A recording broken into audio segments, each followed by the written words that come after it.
Hello, and thank you for joining us today in our study of the book of Mark. Today we're in Mark chapter 4, and Mark chapter 4 is a little bit different within the confines of the rest of the book of Mark because it is within this chapter that the majority of the parables that Mark is going to record are found. And so Mark does not spend a lot of time on the parables of Jesus. There are only a few within the book of Mark, and the majority of them are here in this chapter. So let's see what we find here in Mark chapter 4.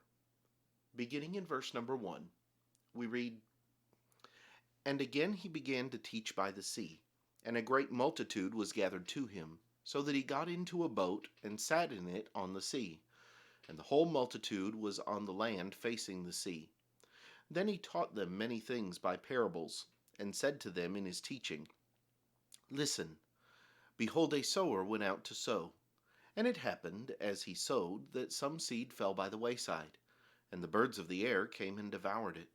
Some fell on stony ground, where it did not have much earth, and immediately it sprang up, because it had no depth of earth. But when the sun was up, and it was scorched, and because it had no root, it withered away. And some seed fell among thorns, and the thorns grew up and choked it, and it yielded no crop. But other seed fell on good ground, and yielded a crop that sprang up, increased, and produced, some 30-fold, some 60, and some 100. And he said to them, He who has ears to hear, let him hear. But when he was alone, those around him with the 12 asked him about the parable. And he said to them, To you it has been given to know the mystery of the kingdom of God. But to those who are outside, all things come in parables, so that, seeing, they may see and not perceive, and hearing, they may hear and not understand, lest they should turn and their sins be forgiven them. And he said to them, Do you not understand this parable? How then will you understand all the parables? The sower sows the word. And these are the ones by the wayside where the word is sown. When they hear, Satan comes immediately and takes away the word that was sown in their hearts.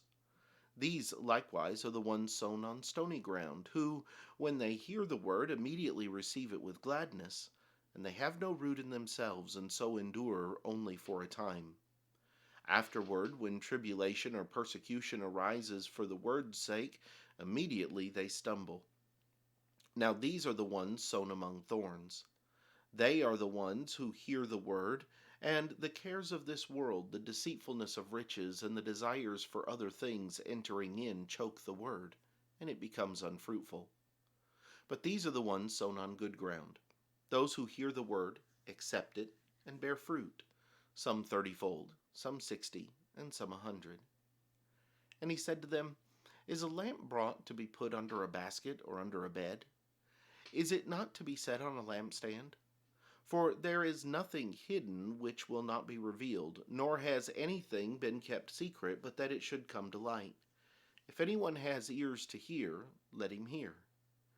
Then he said to them, Take heed what you hear. With the same measure you use, it will be measured to you.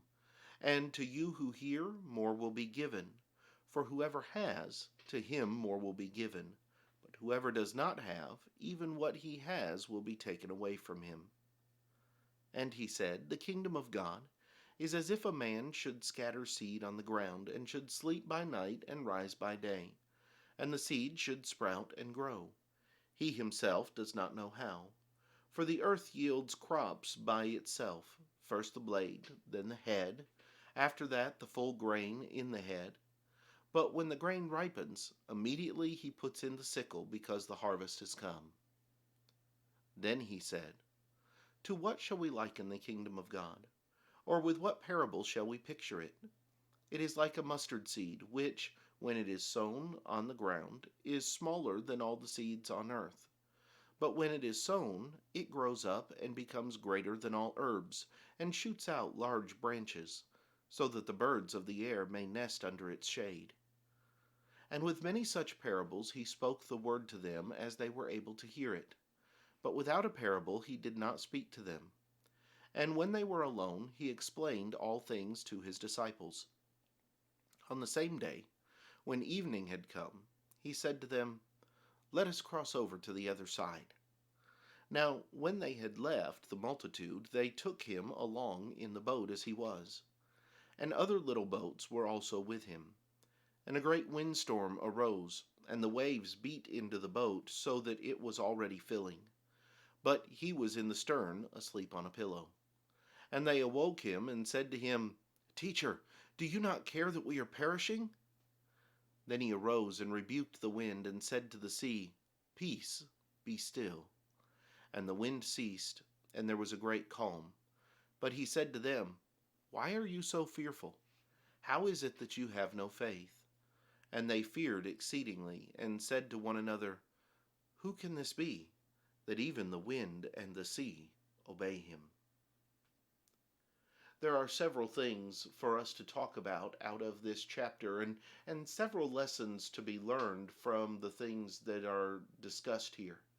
Next time, we'll come back and we'll try to delve into some of those and bring out some of the lessons that Jesus was teaching, but also some of the things that occurred that we need to remember. I hope you'll join us then. But until then, have a great day.